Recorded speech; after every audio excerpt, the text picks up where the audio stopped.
హైదరాబాద్ మీద ఎక్కువగా ఈ అటాక్స్ ఎందుకు జరుగుతుంటాయండి? సాధారణంగా ఐఏఎస్ యాక్టివిటీస్ కానీ లేదంటే ఎక్కడే జరిగిన హైదరాబాదే ఎక్కువ టార్గెట్ ఎందుకు అవుతుంటాయి? అంటే ఫండమెంటలిస్ట్ టెర్రమ్కి బికాస్ ఆఫ్ ఇక్కడ ఉండే డెమోగ్రాఫిక్ సిచ్యువేషన్స్, జనాభా, వీటన్ని దృష్టిలో పెట్టుకుని డెఫినెట్గా it is a very potential place for fundamentalist terrorism అని నేను అనుకుంటున్నాను. లక్కీలీ మన తెలంగాణ ప్రభుత్వంలో ఉన్నటువంటి నిఘా విభాగం ఏదైతే ఉందో they are amazing.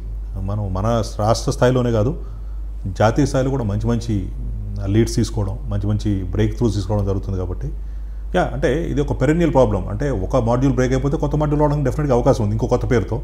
So as long as the intelligence agencies are active, డెఫినెట్గా దీన్ని ఈ సమస్యను ఖచ్చితంగా మొగ్గలో తుంచివేసే కెపాసిటీ మన ఇంటెలిజెన్స్ ఏజెన్సీస్కి, మన డిపార్ట్మెంట్కి ఉందని అనుకుంటున్నాను నేను. హైదరాబాద్ అనేది సేఫ్ ప్లేస్ అంటారా, లేదా ఎప్పటికైనా మరొకసారి టెర్రర్ అటాక్ జరిగే అవకాశం? పెరెన్నియల్ అంటాను నాకంటే, నా వ్యక్తిగతంగా with my association here in Hyderabad and all, definitely it offers a safe about. ఎందుకంటే రకరకాల డెమోగ్రఫిక్ ఇది చెప్పాను కదా నేను. సో డెఫినెట్లీ అవకాశాలు ఉంటాయి. కాకపోతే దాని తీవ్రత పెరగకుండా ఆయుధులను తుంచేసే కెపాసిటీస్ కూడా మనకు ఉన్నాయి. కాబట్టి తెలంగాణ పోలీసు కానీ లేకపోతే తెలంగాణ ఇంటెలిజెన్స్ డిపార్ట్మెంట్ కానీ I think we should be good at handling. దీన్ని ప్రివెంట్ చేయడంలో definitely will be very successful. అంటే హైదరాబాద్ వర్క్ పక్కన మీరు చెప్పినట్లు సేఫ్ ప్లేస్ అనుకుంటే, నెక్స్ట్ తెలంగాణ తీసుకుంటే నెక్స్ట్ లెట్ మూవ్మెంట్ ఎక్కడెక్కడ ఉందనుకుంటున్నారు? అప్పుడులా అంటే మీరు పనిచేస్తున్నప్పుడు సిచ్యువేషన్ ఉందా?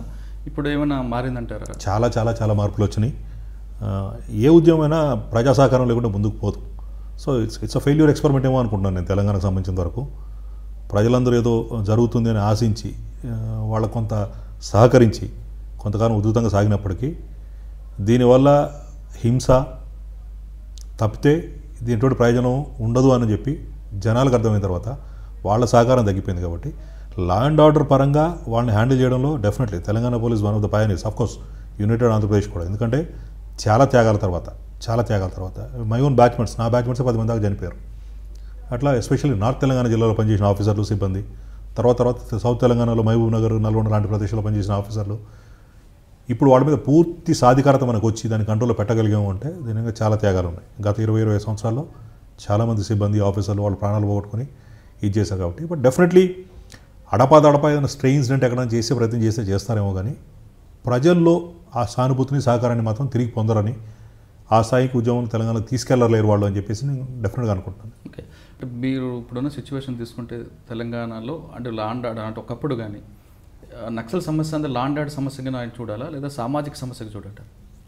దీనికి 2 యాంగిల్స్ కూడా ఉన్నాయి. అంటే యాజ్ యూ రైట్ సెడ్, గమ్యం ఒకటే కాదు, మార్గం కూడా సక్రమంగా ఉండాలి. వాళ్ళ ఉద్దేశాలు సరైనవి ఉండొచ్చు, బట్ వాళ్ళు ఎంచుకున్న మార్గం through the barrel of gun, అంటే తుపాకొట్టడం ద్వారా రాజ్యాధికారం సాధించే వాయిలెన్స్ అంటే ఆ గ్రూప్ని అలౌ చేస్తే, తుపాకులు పట్టుకుని తిరగనిస్తే, ఇప్పుడు ఇంకో కొత్త గ్రూప్స్ కూడా స్టార్ట్ అయిపోతుంది కదా. Everybody will try to take law and order into there hands, which is not permissible in democratic country. వాళ్ళు డెమోక్రటిక్ పద్ధతిలో ఏం చేసిన వారికి అభ్యంతరం లేదు, కానీ వాయిలెన్స్ చేయడం అనేది ఇట్స్ నాట్ యాక్సెప్టబుల్.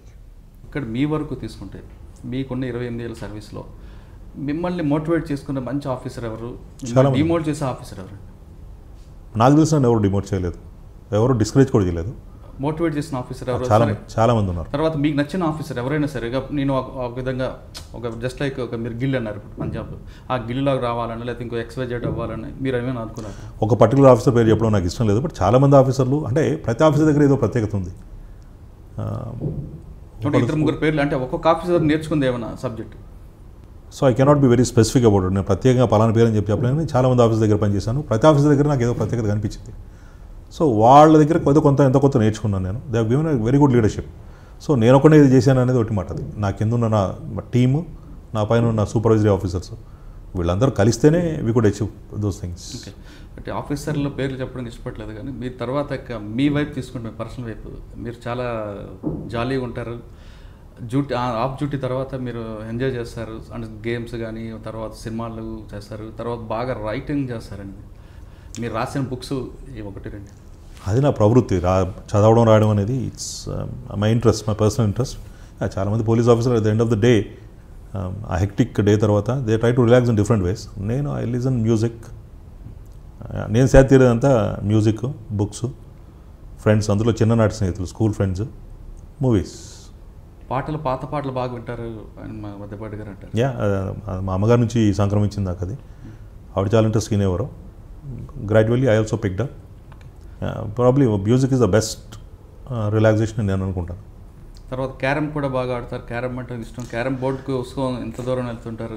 లేదు, క్యారమ్ బోర్డ్ అంటే ఇష్టమే కానీ క్యారమ్ ఆడే ప్రతిభ నా దగ్గర లేదు. యాక్చువల్గా American carrom association president Jayadev Suryadev అని is a close friend of mind. తను ఆడుతూ ఉంటే ఆ క్రమంలో చూస్తూ నాకు కూడా కొంత ఇంట్రెస్ట్ డెవలప్ అయింది. నేర్చుకోవాలని తప్పనుంది, బట్ గొప్పగా ఆడేంత ప్రతిభ లేదు. మేబీ ఐ విల్ పిక్, నేర్చుకుంటాను ఇప్పుడు. సార్, ఇంకా మీ వ్యక్తిగత విషయాలకు వస్తే మీరు ఎక్కువగా పంచకట్టులో ఉండి మరొక తెలుగుదనాన్ని గుట్టుపడలేక పంచకట్టు వేసుకుంటూ రాజశేఖర రెడ్డికి శ్రీనారాయణ రెడ్డికి పోటీగా ఉంటారని అంటారు. ఎంతవరకు వస్తుంది? నేను ఎవరికి పోటీ కాదు. రైతు కుటుంబం నుంచి వచ్చాం కాబట్టి తెలుగు సాంప్రదాయాలు, తెలుగు భాష అంటే చాలా ఇష్టం కాబట్టి నాకు ఆల్మోస్ట్ నేను డిగ్రీలో ఉన్నప్పటి నుంచి పంచకట్టు అనేది అలవాటు. ఎక్కడ ఏ మాత్రం అవకాశం దొరికినా, పండగలు, పబ్బాలు, పెళ్ళిళ్ళు లాంటి ఏ సందర్భం వచ్చినా కానీ అవకాశం వచ్చిన ప్రతిసారి పంచి కట్టుకోవడం నాకు చాలా ఇష్టమైన విషయం. సో పంచి కట్టడానికి నిండుగా ఉంటుందని చాలామంది అంటారు. మేబీ నెక్స్ట్ జనరేషన్స్కి అసలు దీన్ని, ఈ కల్చర్ని క్యారీ ఫార్వర్డ్ చేయగలుగుతాం లేదో మనకు తెలియదు. డెఫినెట్గా తీసుకెళ్ళాలి, ఎందుకంటే మన ఉనికి, మన మూలాలు అక్కడే ఉన్నాయి. మనం ఎంత ముందుకెళ్ళినా కానీ మూలాలు మర్చిపోవడం అనేది కరెక్ట్ కాదు.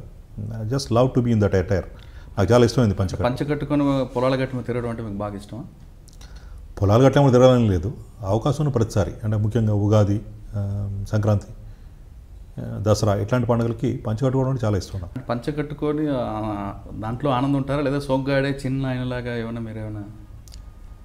సోగ్గాడే చిన్న సినిమాది సినిమా మీరేమైనా? లేదు, మీరు ఎక్కడికో వెళ్ళిపోయినట్టున్నారు. సో డెఫినెట్లీ అటువంటిది ఏమీ లేదు. It's I mean good looking attire. అందులో ప్యూర్ వైట్ ఉంటుంది కదా, నిర్మత్వానికి ప్రతీకంగా ఉంటుంది. I wear pure cottons also.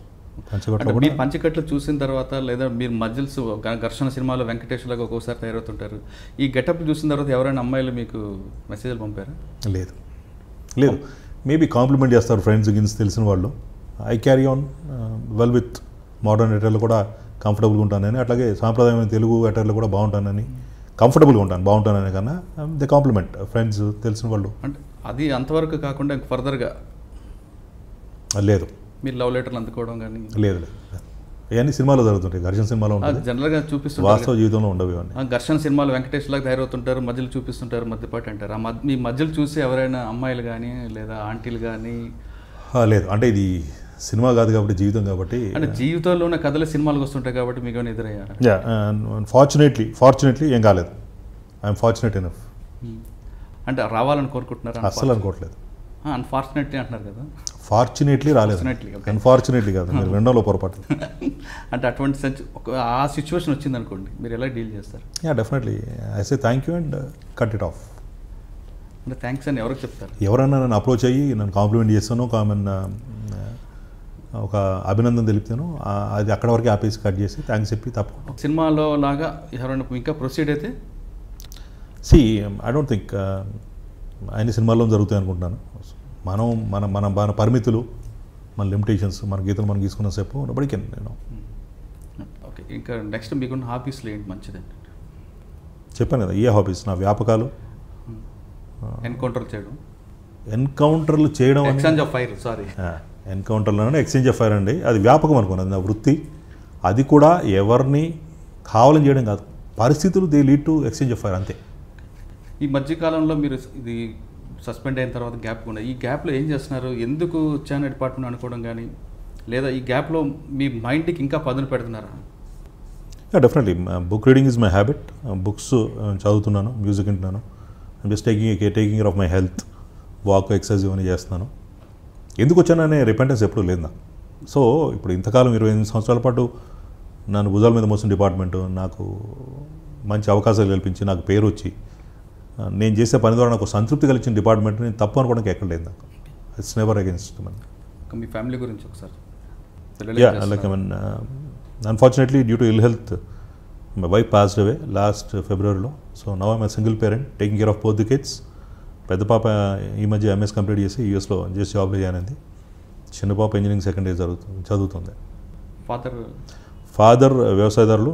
He 75. He underwent his bypass way back ఎప్పుడో 1993లో. అప్పట్లో నిమ్స్లో కొత్తగా బైపాస్ చేసే రోజుల్లో ఆయనకు ఆపరేషన్ జరిగింది. Because of his healthy life style, ఆరోగ్యంగా ఉన్నారు ఆయన. మొన్నటి వరకు కూడా వ్యవసాయం చేసేవారు.